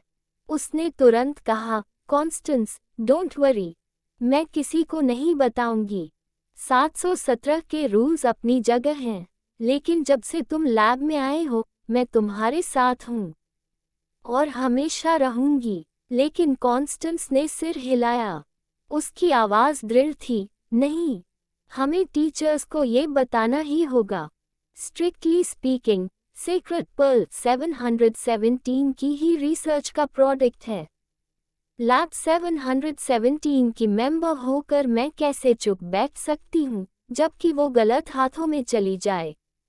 नेवे सन रह गई। लेकिन अगर हमने ऐसा किया तो एच कंट्री सेक्रेट पर्ल की अहमियत किसी से छुपी नहीं थी। उसे हासिल करना मतलब एक ट्रम्प कार्ड मिल जाना। उसकी थियोरेटिकल रिसर्च के फायदे अलग, लेकिन अगर ये खबर फैल गई कि एच कंट्री के पास सेक्रेट पर्ल है, तो 717 क्या दुनिया के कई देश उसे छीनने के लिए कुछ भी कर सकते हैं। अगर कॉन्स्टेंस सच में ऐसा करती है, तो भले ही वह मिस्टर बैक्स्टर की पोती हो, सजा से बच नहीं पाएगी। और सबसे अहम बात, सेक्रेट पर्ल उस शख्स की है। कॉन्स्टेंस का 717 में अच्छा खासा दर्जा था, लेकिन उस व्यक्ति के सामने वह 3 साल से लैब में थी और आज तक उस इंसान को देखा तक नहीं था। इससे अंदाजा लगाया जा सकता था कि उनके बीच कितना बड़ा फर्क है। कॉन्स्टेंस की आंखें लाल हो गईं, चेहरे पर गहरी पीड़ा थी। मैं अपने देश से गद्दारी नहीं करना चाहती, लेकिन मेरे टीचर्स ने मुझे इतने सालों तक सिखाया है। उनका एहसान कैसे भूल जाऊं? मुझे लगता है जैसे मैं 2 हिस्सों में बंट गई हूं। एक तरफ मेरा देश, दूसरी तरफ मेरा मेंटर। समझ नहीं आता क्या करूं। कैसे ऐसा करूं कि सब खुश रहें और मैं भी सही रहूं। नेवे उसे लगभग रोते हुए देखकर घबरा गई। कॉन्स्टेंस, ये तुम्हारी गलती नहीं है, ये तो। अचानक उसने ऊंची आवाज में कहा, ये सब सेलिना की गलती है। ये कहते ही जैसे उसे कोई आइडिया आ गया। कॉन्स्टेंस, मेरे पास एक आइडिया है। तुम अपने देश से गद्दारी नहीं कर सकती और 717 को भी निराश नहीं कर सकती। तो ये काम सेलिना से करवाते हैं। उसे अपना प्लान शानदार लगा। वह ठंडी आवाज में बोली, मान लो ये उसी का प्रायश्चित है जो उसने पहले तुम्हें हर्ट किया था। कॉन्स्टेंस ने सिर उठाया, आंखें अब भी लाल थीं, आंसू भरे हुए। लेकिन ये आइडिया मेरा था। नहीं, नेवी ने तिरस्कार से कहा, ये सेलिना का आइडिया था। वो बस एक बाहर की मैकेनिक है। थोड़ी बहुत स्किल आ गई तो 717 को चुनौती देने चली आई। उसे सबक सिखाना चाहिए ताकि उसे पता चले हमसे पंगा लेना इजी नहीं है। नेवी ने गंभीर होकर कॉन्स्टेंस की ओर देखा। कॉन्स्टेंस, ये काम सेलिना को ही करना होगा और सिर्फ वही कर सकती है। तुम 717 की जीनियस मैकेनिक हो, एच कंट्री का फ्यूचर स्टार हो। किसी और की गलती का दाग तुम क्यों उठाओ? वो सेलिना तो लो बैकग्राउंड से आए है, उसकी सोच भी छोटी है। अगर उसे पहले 717 का एक्सेस मिला होता तो वो कब का ये सीक्रेट उजागर कर चुकी होती। अब हमने उसे 717 को छूने का मौका दिया है, उसे थैंकफुल होना चाहिए। बस ऐसे ही करते हैं। सही समय पर सारा ब्लेम सीधे उसी पर डाल देंगे। समझ लो, ये 717 को चैलेंज करने की कीमत होगी। कॉन्स्टेंस ठिठक गई। क्या सच में ये करना सही रहेगा? इसमें गलत क्या है? नेवी ने नाराजगी से कहा, ये तो बिल्कुल परफेक्ट मौका है उससे तुम्हारा रिसर्च डिपार्टमेंट का हेड वाला पोजीशन वापस लेने का। हमारे 717 यंग जीनियसेस में से एक होकर उसने तुम्हें इतनी शर्मिंदगी दी है, उसे इसकी कीमत चुकानी ही पड़ेगी। कॉन्स्टेंस अब भी फैसला नहीं कर पा रही थी। ये देखकर नेवी ने उसका हाथ पकड़ लिया और सच्चाई से भरी आवाज में बोली, कॉन्स्टेंस, मुझे पता है तुम दिल की बहुत अच्छी हो, उसे माफ कर देना चाहती हो, लेकिन इस बार तुम्हें मेरी बात माननी होगी। चाहे तुम्हें अपने फ्यूचर की परवाह न हो, पर बाकी लोगों के बारे में तो सोचो। अगर उन्हें पता चला कि तुम्हें सेक्रेड पर्ल के कैपिटल में होने की खबर थी और तुमने जानबूझकर उनसे ये बात छुपाई, तो वो बहुत हर्ट और डिसअपॉइंटेड होंगे। कॉन्स्टेंस ने अपनी उंगलियां भींच लीं, चेहरा दूसरी तरफ घुमा लिया। उसकी आंखों में सहनशीलता और संघर्ष साफ दिख रहा था। मुझे सोचने दो, अब सोचने को क्या बचा है? नेवी ने आंखें सिकोड़ लीं। सेलिना पहले ही तुम्हें बुली कर चुकी है। अगर तुम ऐसे ही उसे छूट देती रही तो वो तुम्हारा और भी फायदा उठाएगी। जब कॉन्स्टेंस फिर भी हिचकिचाए तो नेवी ने मुस्कुराते हुए उसके कंधे पर हाथ रखा, लेकिन उसकी आंखें बर्फ की तरह ठंडी थीं। कॉन्स्टेंस, टेंशन मत लो, मैं किसी को भी तुम्हें यूं ही हर्ट करने नहीं दूंगी। ऑस्वाल्डो सेलिना को वापस उस छोटे से विला में ले आया। बटलर को पहले ही खबर मिल चुकी थी। वो बाकी सर्वेंट्स के साथ दरवाजे पर इंतजार कर रहा था। जैसे ही सेलिना अंदर आई, शांत सा हॉल एकदम से जिंदा हो उठा। बटलर ने तुरंत खाने का इंतजाम करने का आदेश दिया। मेड्स दौड़कर हैटी को गले लगाने लगी और उसे तरह तरह की ट्रीट्स खिलाने लगी। जाने पहचाने माहौल को देखते ही सेलिना के दिल का तनाव धीरे धीरे पिघल गया। उसके होंठों पर हल्की मुस्कान आ गई। दिन में वो अच्छी तरह सो चुकी थी, लेकिन रात को उसे नींद नहीं आ रही थी। इसलिए ऑस्वाल्डो उसे बेसमेंट में ले गया। हर रात इस आदमी के साथ इंटेंस वर्कआउट करना उसकी आदत बन चुका था। 3 दिनों के ब्रेक के बाद सेलिना को अपने हड्डियों के चटकने वाला वो एहसास याद आ रहा था। खुद को और मजबूत बनाने की बात हो तो सेलिना के अंदर असीम जिद और एनर्जी थी। खामोश बेसमेंट में लड़की की आंखें ठंडी और तेज थीं। उसके हाथ में थामा हुआ खूबसूरत और खतरनाक व्हिप हवा को चीरते हुए चमकती स्पार्क्स पैदा कर रहा था। लगभग आधा साल हो चुका था उसे ऑस्वाल्डो के साथ ट्रेनिंग करते हुए, लेकिन आज तक वो उसे 1 इंच भी हिला नहीं पाई थी। अगर कोई और होता तो शायद कब का हिम्मत हार चुका होता, लेकिन सेलिना जैसे ये बात नोटिस ही नहीं करती थी। उसकी गहरी काली आंखों में सिर्फ ठंडा संकल्प था। चाहे कितनी भी बार वो गिराई जाती, हर बार सेलिना जल्दी से खुद को संभालती, अपनी कमियों और ताकतों को एनालाइज करती और फिर दोबारा उस पर टूट पड़ती। 3 दिन की ब्रेक के बाद भी आज रात उसकी एनर्जी कम नहीं हुई। पूरे 3 घंटे बाद आखिरकार वो थककर गिर पड़ी। ऑस्वाल्डो झुका। उसकी लंबी उंगलियां सलीना के पसीने से भीगे लंबे बालों को कानों के पीछे सलीके से कर रही थीं। उसने उसके गाल पर विप की हवा से पड़े लाल निशान को देखा और नरमी से पूछा, दर्द हो रहा है? सलीना कापेट पर बैठी थी। उसने अपनी बड़ी बड़ी आंखों से उसके खूबसूरत और जेंटल चेहरे को देखा, फिर सिर हिला दिया।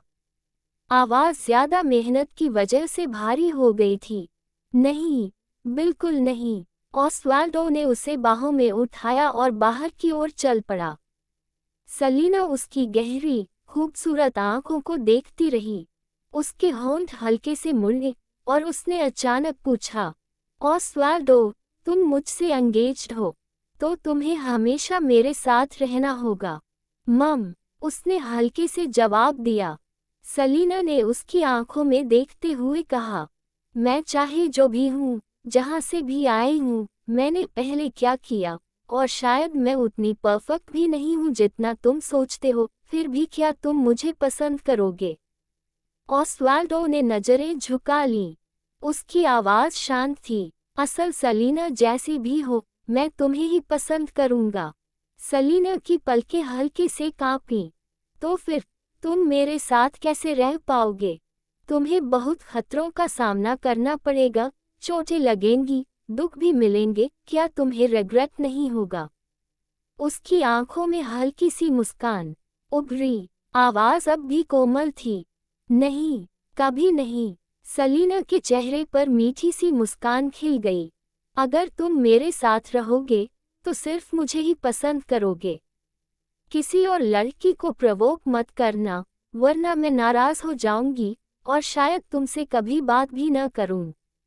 ऑस्वाल्डो की पतली आंखें उस पर टिकी रहीं। उसके होंठ हल्के से मुड़े। इस जिंदगी में तुम्हारे अलावा मैं किसी और औरत की तरफ देखूंगा भी नहीं। सलीना के गाल शर्म से गुलाबी हो गए। वो खुश होकर मुस्कुरा दी। धीरे से ऑस्वाल्डो बोला, मैंने सलीना से बहुत सारे प्रॉमिसेस किए हैं, लेकिन क्या सलीना मेरे लिए एक प्रॉमिस करेगी? ओके। सलीना ने पलकें उठाईं। क्या? ऑस्वाल्डो हल्के से मुस्कुराया। उसकी आवाज सपाट थी, बिना किसी उतार चढ़ाव के। मुझे छोड़कर मत जाना। उसकी नजरें उस पर जमी थीं। आवाज कोमल थी, लेकिन उसमें हल्की सी सख्ती और हक भी था। भविष्य में कुछ भी हो, तुम मुझे छोड़कर नहीं जाओगी। सलीना ने उसकी आंखों में देखा और अचानक दिल की धड़कन तेज हो गई। उसने सूखे होठों पर जीभ फेरी और बोलने लगी, मैं। वो वादा जो करना तय था, फिर भी उसके होठों तक आकर रुक गया। ऑस्वाल्डो को वो जवाब नहीं मिला जिसकी उसे उम्मीद थी। उसने धीरे से अपनी काली पलकें झुका लीं। एक पल बाद वो अचानक हंस पड़ा। उसकी गहरी काली आंखें हल्के से मुड़ी, जैसे मुस्कुरा रही हों, लेकिन उस मुस्कान में कुछ ऐसा था जिसने सलीना की रूह तक सिहरा दी। अगर सलीना जवाब नहीं देना चाहती, तो कोई बात नहीं। वैसे भी इस दुनिया में कौन है जो मुझसे सलीना के लिए कम्पीट करने की हिम्मत करेगा? पहले उसकी नज़र ठंडी और अजनबी सी लगी, फिर पल भर में वही जानी पहचानी नरमी लौट आई। सलीना स्तब्ध रह गई। ऑस्वाल्डो, मेरी बात सुनो, मैं एक्सप्लेन करना चाहती हूँ। तुम थक चुकी हो, तुम्हें रेस्ट चाहिए। ऑस्वाल्डो ने नर्म आवाज में उसे रोक दिया। वो उसे गोद में उठाकर बाथरूम में ले गया। एक स्टूल पर बैठाया, उसके माथे पर हल्का सा किस किया। जल्दी सो जाना, गुड नाइट। और फिर वो मुड़कर चला गया। उसके जाने के बाद भी सलीना कुछ देर तक वहीं खोई बैठी रही। उसे अभी अभी ऑस्वाल्डो की वो अजीब सी नज़र याद आई और उसके दिल में अचानक डर की ठंडी लहर दौड़ गई। काफी देर बाद उसने खुद को समझाया, शायद गलती उसकी ही थी। उसने उसे इतना स्पॉइल किया और वो एक सिंपल सा प्रॉमिस भी नहीं दे पाई। उसकी जगह कोई भी होता तो हर्ट होता। ये सोचकर सलीना को अफसोस हुआ, लेकिन रात बहुत हो चुकी थी। ऑस्वाल्डो पहले ही उसके साथ आधी रात तक जागा था। अब उसे डिस्टर्ब करना ठीक नहीं था। दिल की बेचैनी को दबाते हुए उसने तय किया वो उसके लिए एक गिफ्ट खरीदेगी ताकि उसे मना सके। बाथरूम में नहाकर वो सोने चली गई। शायद दिल अब भी उलझा हुआ था, इसलिए अगली सुबह वो जल्दी जाग गई। तैयार होकर जब वो कमरे से बाहर आई तो लिविंग रूम में मेड सफाई कर रही थी। अपनी मिस्ट्रेस को इतनी सुबह देखकर वो सब हैरान रह गईं।